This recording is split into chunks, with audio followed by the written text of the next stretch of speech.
अस्सलाम वालेकुम students, one paper cracker पर सबको खुशामदीद। आज हम FIA का डिप्टी डायरेक्टर का जो पेपर है वो सॉल्व करेंगे। तो स्टार्ट करते हैं इसके जो क्वेश्चंस हैं। सबसे पहले जो है इसके अंदर 5 जो हैं सिनोनिम्स हैं। तो ये सिनोनिम्स का जो फर्स्ट वर्ड है ये है लेकोनाए। इसका क्या मतलब है? इसका मतलब होता है कोई खाली जगह होती है तो उसे बोलते हैं। तो इस तरह इसका जो गिवन ऑप्शन में से मिसिंग पार्ट इसका करेक्ट ऑप्शन बनेगा। इसी तरह आगे है प्रॉक्सिमिज़म का। प्रॉक्सिज़म जो है वो होता है बहुत ज़्यादा शिद्दत किसी चीज़ की, जिस तरह ये लिखा हुआ है ना, सडन आउटबर्स्ट। तो उसके बाद है ग्रोटो। ग्रोटो हम कहते हैं केव को, गार को। तो ये केवर्न इससे जो है निकला है वर्ड। फैटर उसके बाद है। फैटर कहते हैं किसी चीज़ की रुकावट को, बंदिश को किसी चीज़ की। तो टू रिस्ट्रेन, तो ये होता है किसी चीज़ को रोकना। स्टोइसिज़म में ये होता है कि जिसमें इंसान खुशी और गमी से जो है ना बिल्कुल बेपरवाह रहता है, तो उसको स्टोइसिज़म कहते हैं। तो लफ्ज़ी मतलब यहाँ पे जो है उसका इंडिफरेंस, मतलब कि बेहिसी। 5 ये हो गए सिनोनिम। इसके बाद एंटोनिम स्टार्ट हो गए हैं। एंटोनिम का जो फर्स्ट वर्ड है वो ट्वाइन है। ट्वाइन का जो मतलब होता है ना वो होता है बल देना, और स्ट्रेटन का मतलब होता है बल निकालना, मतलब सीधा करना किसी चीज़ को। ट्वाइन का मतलब बल दे देना, घुमा देना किसी चीज़ को। तो ये एंटोनिम मतलब एक दूसरे के बन गए हैं। फ्रूगल है। फ्रूगल का मतलब होता है किफ़ायत शियार होना। तो उसके ऑपोजिट वर्ड है एक्स्ट्रावेगेंट, मतलब कि इसराफ करना, फजूल खर्ची एक तरह की ना। गॉकी। गॉकी कहते हैं किसी बेढंगे को, और ग्रेसफुल तो आपको पता ही है इसके ऑपोजिट हो गया है। उसके बाद कैप्रिशियस वर्ड है। कैप्रिशियस होता है वहमी शख्स जो होता है ना, या फिर हम कहते हैं नामुनासिब, किसी चीज़ को नामुनासिब रवैया जैसे हो गया। तो उसके ऑपोजिट हो गया कांस्टेंट, मतलब कि मुस्तकिल मिजाज। एक शख्स जो वहम करता है और दूसरा जो मुस्तकिल मिजाज है। उसके बाद है कंजील। कंजील का मतलब होता है जमाना। तो इसका ऑपोजिट हो गया लिक्विफाई, मतलब पिघलाना। तो ये सिनोनिम एंटोनिम इस तरह कंप्लीट हो गए।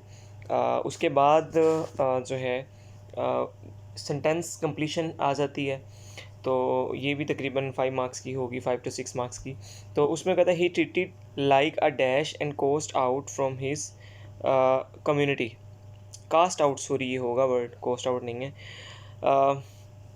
तो इसका जो गिवन ऑप्शन है ना वो है पैरिया।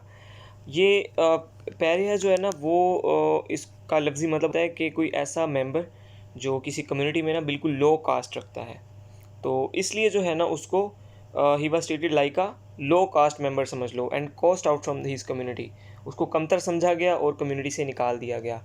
इसके जो और ऑप्शन थे उसमें था अपना प्रोडिजी और एसिटिक, इस तरह के ऑप्शन थे। तो इसमें से ये करेक्ट ऑप्शन था।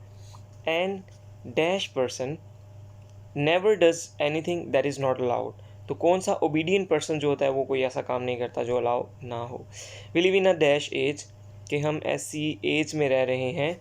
Everyone thinks that maximizing player is the point of life. तो इसका है हेडोनिस्टिक। हेडोनिस्टिक समझ लें वो होते एक तरह का जो नज़रिया लज्जत है। तो वो ही आजकल वो यहाँ पे बता रहा है आपको चल रहा है। उसके बाद है my cat is dash because it never catches mice. तो माई कैट इज़ लेज़ी, सुस्त है इसलिए वो जो चूहे हैं वो नहीं पकड़ती है। उसके बाद है the dash part of the film is more interesting than the former part. Former और लेटर ये दो वर्ड हैं जो एक दूसरे के ऑपोजिट आते हैं। तो इसमें लेटर नहीं होगा, लेटेस्ट नहीं होगा, लास्ट नहीं होगा।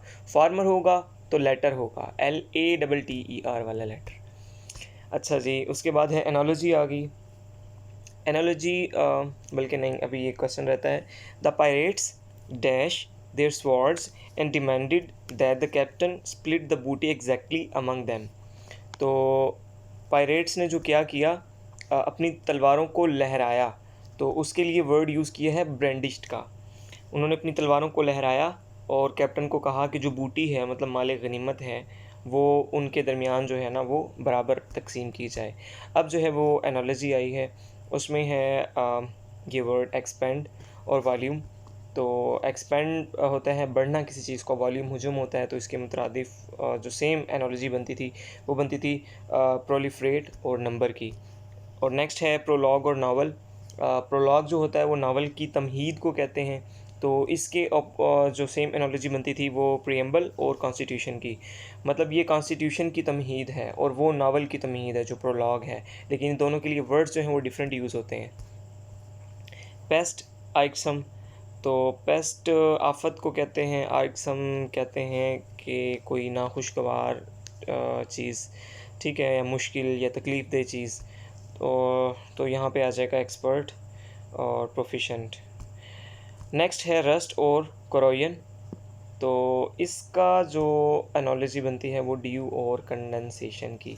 मतलब रस्ट है जंग को कहते हैं ना, क्रोजन जंग लगने के अमल को कहते हैं। इसी तरह जो ड्यू होता है वो ड्यू ड्रॉप्स, शबनम का कतरा होता है, और कंडेंसेशन जो है वो उस प्रोसेस को कहते हैं जो ड्यू ड्रॉप बनने के दरमियान होता है। अच्छा, उसके बाद जो है ना ये आ गए हैं हमारे पास मैथमेटिक्स के क्वेश्चन। तो मैथमेटिक्स के जो क्वेश्चंस हैं इनको सॉल्व करके मैं इनकी अलग अलग वीडियोस बनाऊंगा। पहले भी मतलब जो मैंने पेपर अपलोड किया उसमें भी मैंने ये कहा है। तो इसमें ये है कि बस मैंने इनके जो आंसर्स हैं वो तो आपको दे देंगे, लेकिन जो सोल्यूशन है मेन वो इसमें नहीं है। और ज़ाहिर है कि ऐसे देखने से तो नहीं पता चलता, और मैथमेटिक्स जो है उसका ना रट्टा लगता है। और 20 नंबर की जो है ना आपकी वो मैथमेटिक्स आती है, और मोस्टली ये मतलब परसेंटेज वाले, रेशो वाले, प्रोपोर्शन वाले, अलजबरा वाले, ट्रिग्नोमेट्री वाले, इस तरह के क्वेश्चंस ही होते हैं। तो ये बड़े इजी से क्वेश्चंस हैं, इंशाल्लाह इनको भी हम जो है ना वो प्रॉपर सॉल्व करेंगे। लेकिन अभी इनके आप सिर्फ आंसर्स देख लें। अब हम आ जाते हैं इसके बाद अपना जनरल नॉलेज के ऊपर। तो जनरल नॉलेज के जो क्वेश्चंस हैं वो हम इसके बाद करते हैं स्टार्ट। ये कुछ 2-3 क्वेश्चंस रह गए हैं, ये आप मज़ीद देख लें। अच्छा जी, इसके बाद आ जाते हैं हम, ये गलबन लास्ट क्वेश्चन था, ये इस्लामियात आ गई है। अब इस्लामियात को स्टार्ट करते हैं। कहते हैं इन विच सूरत इट इज़ एक्सप्लेन दैट हज़रत Mohammad peace be upon him is the prophet of Allah, last prophet of Allah कह सकते हैं, प्रॉफिट ऑफ अल्लाह। तो सूरह अहज़ाब जो है ना उसके अंदर है, और प्रॉपर ये आयत है, आयत नंबर 40, मा काना मुहम्मदन आबा अहद मिन रिजालिकुम वलाकिन रसूलुल्लाह व ख़ातमन नबिय्यीन व कानल्लाहु बिकुल्लि शैइन अलीमा। तो ये बेसिकली सूरह अहज़ाब के अंदर मेंशन है। नेक्स्ट क्वेश्चन है, ज़बूर वाज रिवील्ड टू हज़रत दाऊद अलैहिस्सलाम, और इंजील जो है वो हज़रत ईसा अलैहिस्सलाम पे हुई है। और इसी तरह तौरात जो है, तौरात हज़रत मूसा अलैहिस्सलाम पे, और ज़बूर दाऊद अलैहिस्सलाम पे, और इंजील ईसा अलैहिस्सलाम पे, और कुरान मजीद हज़रत मोहम्मद सल्लल्लाहु अलैहि वसल्लम पे। Number of daughters of Hazrat Mohammad peace be upon him, तो 4 बेटियां थी आप सल्लल्लाहु अलैहि वसल्लम की, ज़ैनब, रुकैया, उम्मे कुलसूम और फ़ातिमा। उसके बाद है which is known as land of profits, तो ये पैलेस्टीन को कहते हैं। ये इसलिए कहते हैं क्योंकि ज़्यादातर जो पैगंबर हैं ना उनका ताल्लुक़ पैलेस्टीन से था, यानी कि हज़रत इब्राहीम अलैहिस्सलाम हैं, हज़रत लूत अलैहिस्सलाम हैं, हज़रत दाऊद अलैहिस्सलाम हैं, हज़रत सुलेमान अलैहिस्सलाम हैं, हज़रत मूसा अलैहिस्सलाम, हज़रत ईसा अलैहिस्सलाम। तो ये तमाम के तमाम पैगंबर जो है ना पैलेस्टीन से, इसलिए इसे कहा जाता है कि लैंड ऑफ प्रॉफिट्स है। और जब मतलब इस्लाम आया, आप सल्लल्लाहु अलैहि वसल्लम ने इस्लाम की तबलीग की, तो नमाज फ़र्ज़ हुई 10 नबवी में। उसके बाद 14 साल तक जो है बैतुल मुक़द्दस की तरफ करके, यानी कि फ़लस्तीन में है वो मस्जिद अक़सा के अंदर, वहीं पे हम जो है वो रुख करके नमाज़ पढ़ते रहे हैं। तो बड़ी अहमियत है हमारे नज़दीक इसलिए फ़लस्तीन की। हज़रत अली रज़ी अल्लाह ताला अन्हु वाज़ मर्टायर्ड ऑन, डेट गिवन थी, तो डेट थी वो 21 रमज़ान 40 हिजरी। बेसिकली हमला इन पे 19 रमज़ान को हुआ था, 2 दिन बाद जो है शहीद हुए। इब्न मलजम खारजी ने जो है ना इन पे हमला किया था। अच्छा जी, उसके बाद है विच is the first mask on earth, तो मस्जिद कुबा को कहते हैं कि ये पहली मास्क है, लेकिन कई जगह जो है ना वो मस्जिद हराम भी आता है। तो मस्जिद कुबा बेसिकली जो है ना वो अगर कहीं ऑप्शन आए तो आपने उस पर टिक करना है। ईद प्रेयर जो है वो वाजिब होती है, फ़र्ज़ नहीं होती, हालांकि हम जो है ना इसको फ़र्ज़ की तरह पढ़ते हैं और बाकी नमाज़ें छोड़ देते हैं। What is the relation between हज़रत इस्माईल अलैहिस्सलाम एंड हज़रत इसहाक़ अलैहिस्सलाम, तो ये दोनों आपस में भाई थे। उसके बाद है who is called sword of Allah, बड़ा आसान सा क्वेश्चन है, बहुत जगह आपने पढ़ा होगा। हज़रत खालिद बिन वलीद को कहा जाता है।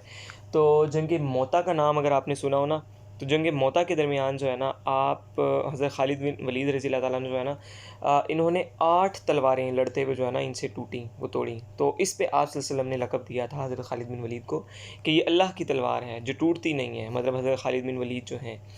तो स्टार्ट में तो ये मतलब 2 जंगें जो हैं इन्होंने मुसलमानों के ख़िलाफ़ लड़ी, जिसमें उहद और खंदक शामिल है। तो उसके बाद जो है फिर जब इस्लाम कबूल कर लिया हज़रत खालिद बिन वलीद ने, तो उसके बाद मौता और फ़तह मक्का और हुनैन, इस तरह की जो बड़ी जंगें हैं ना, इनमें हज़रत खालिद बिन वलीद ने पार्टिसिपेट किया। अच्छा, उसके बाद है ख़तीबुल अंबिया इज़ द टाइटल ऑफ हज़रत शुएब अलैहिस्सलाम जो है ना, उनको कहा जाता है कि स्पीकर ऑफ प्रॉफिट्स हैं, क्योंकि वो बड़े जो है ना इलोक्वेंट स्पीकर थे, खुश अखलाक कह लें आप, या इलोक्वेंसी बेसिकली कहते हैं हम फ़साहत और बलागत जिसके पास होती है, तो हज़रत शुएब अलैहिस्सलाम को कहा गया है। व्हेन द कॉन्स्टिट्यूंट अब पाकिस्तान अफेयर के क्वेश्चंस आ गए हैं। When the constituent assembly passed objective resolution, तो 12 मार्च 1949 को हुआ था। तो ये बड़ा इशू है, चलें इसको रहने देते हैं। वैसे ये जो है ना अभी पाकिस्तान का जो आइन है उसके आर्टिकल 2A के मुताबिक 2A का जो है ना वो हिस्सा है अभी ऑब्जेक्टिव रेजोल्यूशन जो है। Age of president in 1956 constitution. अच्छा, ये समझने वाली बात है कि 3 कॉन्स्टिट्यूशन हैं पाकिस्तान के, 56, 62, 73। 56 में 40 साल कम से कम एज रखी गई थी प्रेसिडेंट के लिए, 62 में 35 साल रखी गई थी और 73 में 45 साल रखी गई थी।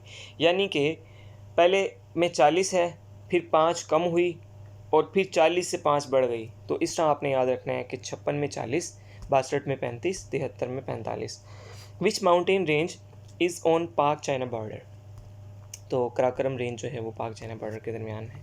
नांगा पर्वत रेंज इन KPK कौन से उसमें आती है, ये हिमालय के अंदर आती है। Number of districts in KPK, तो ये कुछ नए डिस्ट्रिक्ट बन गए हैं, पहले मेरे ख्याल 34 थे या उससे पहले इससे भी कम थे, तो अभी 37 हैं टोटल KPK के जो डिस्ट्रिक्ट हैं, और 7 डिवीजन्स हैं KPK के अंदर। After how many years of independence Pakistan got its first constitution. 47 में पाकिस्तान बना था, 9 साल बाद यानी कि 1956 में जो है वो पाकिस्तान को पहला कॉन्स्टिट्यूशन मिला। तब तक पाकिस्तान ने कौन सा कॉन्स्टिट्यूशन जो है वो इख्तियार किया? अगर आपको पता है तो आप लोगों ने कमेंट सेक्शन में मुझे बताना है। Official language of Pakistan as per 1956 constitution is, तो 56 और 62 इन दोनों कॉन्स्टिट्यूशन में जो है ना वो उर्दू और बंगाली, ये दोनों ऑफिशियल लैंग्वेजेस थी। तो ये लैंग्वेजेस का बड़ा चक्कर चलता रहा है कि कौन सी लैंग्वेज होनी चाहिए, कौन सी नहीं। तो इसीलिए जो है ना वो पहले 9 साल, सिर्फ ये एक रीज़न नहीं थी, और भी रीज़न थी, ये भी एक रीज़न थी बीच में, तो कॉन्स्टिट्यूशन हमारा बना ही नहीं इन चक्रों में। उसके बाद है हु वाज मोहम्मद अली बोगरा। जो ऑप्शन थे उसमें था कि प्राइम मिनिस्टर थे, प्रेसिडेंट थे या चेयरमैन थे। तो ये प्राइम मिनिस्टर थे पाकिस्तान के, बेसिकली ये बंगाल से इनका ताल्लुक़ था। और इसके अलावा भी 2 प्राइम मिनिस्टर थे, हुसैन शहीद सोहरावर्दी और नूरुल अमीन, इन दोनों का ताल्लुक़ भी जो है वो बंगाल से था। जो नूरुल अमीन साहब हैं वो तो थोड़े दिन ही रहे थे, मेरे ख्याल 10-12 दिन प्राइम मिनिस्टर रहे थे। हाँ, वो वाइस प्रेसिडेंट रहे थे और वो पहले और आखिरी वाइस प्रेसिडेंट हैं पाकिस्तान के। और नूरुल अमीन साहब ने बंगाल, हालांकि बंगाली ज़बान उनकी लैंग्वेज थी, बंगाल से ताल्लुक़ रखते थे, उन्होंने बंगाली ज़बान को जो है ना वो मुखालफत की थी कॉन्स्टिट्यूशन में नेशनल वो बनने से, ऑफिशियल लैंग्वेज बनने से। खैर वो बहस अलग है, आगे चलते हैं। Separate electorate was granted to Muslims in 1909 में जो है ना वो सेपरेट इलेक्टोरेट मिला था। और इसका जो बैकग्राउंड है ना वो ये है, 1906 में सरागा खान 35 लोगों के साथ जो है ना एक डेलीगेशन लेके गए थे लॉर्ड मिंटो के पास। तो उन्होंने कहा कि हम लोग जो है ना, हमारी अक्सरियत नहीं है, हम अक़लियत में हैं यहाँ पे, हम 1/4 या 1/5 हैं, कुछ प्रोविंसेस में 1/5 हैं, कुछ में 1/4 हैं। तो इस तरह तो हम लोग जो है ना वो बिल्कुल ही पिस जाएंगे, क्योंकि जहाँ पे भी जो ये हिंदू जो हैं वो नुमाइंदे बनेंगे तो वो तो मुसलमानों के नुमाइंदे नहीं होंगे। तो फिर उन्होंने बड़ी बहस के बाद जो है ना अपनी ये सेपरेट इलेक्टोरेट वाली जो है ना वो मंजूर करवाई लॉर्ड मिंटो से। और 1909 में जो है ना फिर ये जो मिंटो था और प्लस मार्ले, लॉर्ड मिंटो और मार्ले का नाम मुझे पूरा नहीं पता, ये रिफॉर्म्स लेके आए थे ना, तो उसके अंदर पहली बार 1909 के अंदर सेपरेट इलेक्टोरेट मुस्लिम्स के लिए जो है वो उन्होंने माना था। Which one was signed on 8 अप्रैल 1950। तो 8 अप्रैल 1950 को सीटो हुआ था, सेंटो हुआ था, या लियाकत नेहरू पैक्ट हुआ था, या कोलंबो प्लान हुआ था। ये 4 ऑप्शन दिए हुए थे। तो 8 अप्रैल 1950 को हुआ था लियाकत नेहरू पैक्ट। लियाकत साहब जो है वो हमारे प्राइम मिनिस्टर थे पाकिस्तान के, और नेहरू जो है वो इंडिया का प्राइम मिनिस्टर था। तो इन दोनों के दरमियान हुआ था ये मुआहदा कि जो मुहाजिर लोग हैं वो अपने अपने इलाकों में जाएंगे और वहाँ जाके अपनी जायदादों को मतलब जो भी सॉर्ट आउट करेंगे, बेचनी होंगी तो बेच देंगे, और जिसने लूटी हुई दौलत मतलब इस तरह लूटी है तो वो वापस उसको डिमांड कर सकते हैं, और जो माइनॉरिटी हैं उनको उनके हुकूक दिए जाएंगे वगैरह वगैरह। तो ये दिल्ली के अंदर हुआ था। अच्छा, which is the world's most spoken language of the world? वैसे मोस्ट स्पोकन लैंग्वेज तो इंग्लिश है, लेकिन जो नेटिव लैंग्वेज है वो चाइनीज़ है, क्योंकि सबसे ज़्यादा चाइनीज़ लोग बोलते हैं, क्योंकि तादाद भी उनकी सबसे ज़्यादा है। और वैसे तो अभी इंडिया जो है वो सरपास कर गया है चाइना को आबादी के लिहाज से, लेकिन उसमें मसला ये है कि इंडिया में जो है ना डिफरेंट स्टेट्स हैं ना, उनकी अपनी अपनी लैंग्वेजेस हैं नेटिव। तो कई स्टेट्स तो ऐसी हैं जिनको हिंदी लैंग्वेज भी नहीं आती है, तो इसलिए जो है ना बस चाइनीज़ को हम नेटिव बोलेंगे, और वैसे ऑल ओवर द वर्ल्ड अगर बोलेंगे तो इंग्लिश लैंग्वेज को बोलेंगे। The planet that moves around the sun at highest speed. तो सबसे हाई स्पीड से जो है ना वो मरकरी मूव करता है। ये तकरीबन जो है ना 88 दिनों के अंदर एक चक्कर कंप्लीट कर लेता है, जो कि शॉर्टेस्ट है। In a very low temperature which from the following will freeze at last? Options आपको गिवन है sea water, canal water, river water या पॉन्ड वाटर। अब जो सबसे ज़्यादा वाटर है सी वाटर, तो वो होगा जो सबसे लास्ट में फ्रीज़ होगा। उसके बाद नियरेस्ट प्लेनेट टू अर्थ कौन सा है? तो वो है मरकरी। इसकी मैंने ट्रिक्स भी अपलोड की होंगी, आप देख सकते हैं मेरे चैनल पे। My very educated mother just served us noodles. तो इस तरह जो है ना माए, सबसे पहले माए आता है वो मरकरी बनता है, तो मरकरी नियरेस्ट हो गया अर्थ से। उसके बाद जो भी है माई वेरी, फिर वीनस आ जाएगा, एजुकेटेड ई से अर्थ आ जाएगा, इस तरह चलते जाएंगे। During winter in cold countries the dash is mix to melt the ice on the icy road. Salt को मिक्स करते हैं, वो आइसी रोड पे डालते हैं, वो पिघल जाती है फिर। ठीक है, मरी में भी इस तरह होता है। The average adult has a blood volume of about, जो ऑप्शंस थे ना उसमें 5.6 लीटर था, लेकिन इंटरनेट पे 5 लीटर्स ही आता है। तो आपने 5 से नीचे वाला चूज़ नहीं करना है, 5 या 5 से ऊपर वाला, और 6 से नीचे वाला जो भी ऑप्शन है वो चूज़ कर लेना है। Which of the following is true for sound? ये जो है ना वैक्यूम से ट्रैवल नहीं कर सकती है साउंड, ये ट्रू है। X rays are discovered by Wilhelm Roentgen, जो है उसने इसको एक्सरे को डिस्कवर किया था। उसके बाद है डेंसिटी ऑफ वाटर, ये है 1 ग्राम पर क्यूबिक सेंटीमीटर है। उसके बाद नेक्स्ट क्वेश्चन हमारा है biosensors are used for the detection of blood glucose, detect करने के लिए होते हैं ये यूज़। ठीक है, बायोसेंसर्स जो होते हैं। World Bank rank Pakistan in case of doing business in 2017, 147वें नंबर पे आया था पाकिस्तान बिज़नेस करने में 2017 में। और उसके बाद 18 में थोड़ा सा नीचे हुआ, 136 पे आ गया, फिर 19 में और अच्छा बेहतर हो गया, 108 पे आ गया। उसके बाद की रिपोर्ट का मुझे नहीं पता है, बहरहाल 19 में 108 पे था। Australia was discovered by captain cook, और कब हुआ था? 1770 के अंदर ऑस्ट्रेलिया डिस्कवर हुआ था। Which is called the play ground of Europe, किसे कहा जाता है? स्विट्ज़रलैंड को कहा जाता है, क्योंकि वहाँ पे काफ़ी प्लेन्स हैं और प्लेटोज़ भी हैं, रोलिंग हिल्स हैं, लेक्स हैं, विलेजेस हैं वगैरह वगैरह। अच्छा, World Diabetes Day is observe on 14 November को, 14 November. Long sighted defect could be corrected by using convex lens के थ्रू, जो है ना वो बाईद नज़री जो होती है, दूर की नज़र ठीक की जा सकती है। Very high frequency have dash wavelength, shorter wavelength, जितनी हाई फ्रीक्वेंसी उतनी शॉर्ट वेवलेंथ होंगी। For a fixed mass of gas a constant temperature if we decrease volume pressure will be increase. Boyle's law जो है ना 9th में आपने अगर पढ़ा हो तो ये वही है। उसके बाद है life span of red blood cells is 120 days होती है, और जो वाइट ब्लड सेल्स होते हैं उनकी 12 से 20 दिन होती है, मतलब वो उनकी कम होती है और इनकी ज़्यादा होती है। सन जो है ना वो एक स्टार है बेसिकली। उसके बाद क्वेश्चन है आपके पास CNG stands for compressed natural gas को कहा जाता है।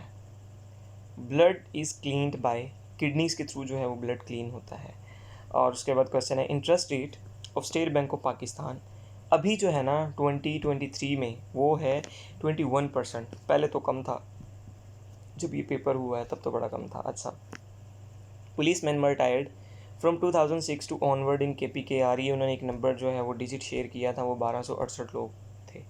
Gas used in refrigerators for cooling is, तो ऑप्शंस में जो है ना वो अमोनिया था, लेकिन वैसे आजकल जो है ना वो टेट्राफ्लोरोएथीन जो है ना वो यूज़ हो रहा है। उसके बाद है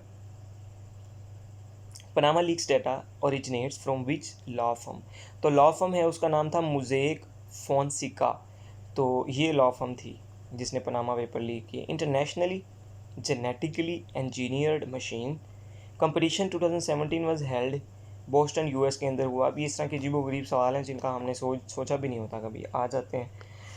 इन which country it is mandatory for male citizens aged 18 to 27 years to serve in arm force, तो रशिया के अंदर आप अगर 18 से 27 साल की उम्र के दरमियान है ना, तो आपने फ़ौज के अंदर जो है ना वो अपनी सर्विसेज देनी है। Total length of great wall of China, ये है जनाब 13,171 miles. Next question is which political party for the first time in Pakistan will be using hologram technology to reach out its voter. PPP hologram technology वो होती है जिसमें आप क्या करते हैं, एक रियल पिक्चर दिखाते हैं ना, 3 डायमेंशनल इमेज जिसे कहते हैं, उसे बोलते हैं होलोग्राम टेक्नोलॉजी। जो PPP जो है वो यूज़ करेगी या उसने कर लिया है, अब ये मुझे नहीं पता है। Queen Elizabeth and prince Philip celebrated their dash in 2017, तो कौन सी जुबली जो है उन्होंने अपनी सेलिब्रेट की है, सिल्वर है, गोल्डन है, प्लेटिनम है, तो प्लेटिनम जुबली, यानी कि 70 साल जो है उन्होंने अपनी एनिवर्सरी है जो भी है वो मनाई है। उसके बाद आ जाता है for the first time in 60 years dash fail to qualify for FIFA World Cup 2018, तो ये है जनाब इटली फेल हुआ। Which aircraft is provided by Turkey to Pakistan, तो टर्की ने T-37 जो है 34 तैयारे दिए थे पाकिस्तान को 2014 नहीं 15 के अंदर। उसके बाद है which of the following is to get 91% of income generated through Gwadar port for 40 year, वो कहते हैं जी 91% जो है ना जो गवादर पोर्ट से इनकम आएगी वो चाइना को जाएगी, और जो बाकी की 9% है वो गवादर पोर्ट अथॉरिटी को जाएगी। Which country signed with UNDP to strengthen Pakistan electoral process, Japan के साथ जो है हुआ था। उसके बाद the Indus flows into the Arabian sea at Thatta के मकाम पे जो है ना वो निकलता है। Who is known as father of Pakistan air force, air chief marshal Mohammad Asghar Khan को कहा जाता है। Which country is following one party system, one party system वो होता है जहाँ पे सिर्फ एक पार्टी होती है। हमारे मुल्क में तो 160 बल्कि अभी इस्तेकाम में पाकिस्तान भी आ गई है, 161 पार्टी समझ लें कि लगा लें हो गई हैं, तो चाइना के अंदर सिर्फ एक है और वही है, मतलब उनका एक अपना सिस्टम है और अपने प्रोसेस हैं। NCP उसे कहते हैं, नेशनल कांग्रेस ऑफ चाइना है, पता नहीं क्या है इस तरह, पीपल्स है, तो यूनिकैमरल मतलब सिस्टम है वहाँ पे और सिंगल पार्टी है। उसके बाद है which continent has the highest number of countries, तो अफ्रीका में ना 54 कंट्रीज़ हैं, सबसे ज़्यादा उसके पास हैं। दूसरे नंबर पे एशिया आता है, उस पर 51 है, फिर यूरोप आता है उसमें 50 हैं, फिर आपके पास आता है यूरोप के बाद नॉर्थ अमेरिका, उसमें कितनी हैं 23 हैं, फिर साउथ अमेरिका आता है उसमें 12 हैं। साउथ अमेरिका के ऊपर मैंने एक डिटेल्ड वीडियो अपलोड की है, मैं लिंक भी कोशिश करता हूँ डाल देता हूँ उसका डिस्क्रिप्शन में, तो वो आप लोग लाजमी देखें, आपको पूरे साउथ अमेरिका की जो है ना वो पता चल जाएंगी, जो भी GK उसका है। और उसके बाद ऑस्ट्रेलिया आता है, उसमें 3 कंट्रीज़ हैं, और फिर आपका अंटार्कटिका जो रह जाता है।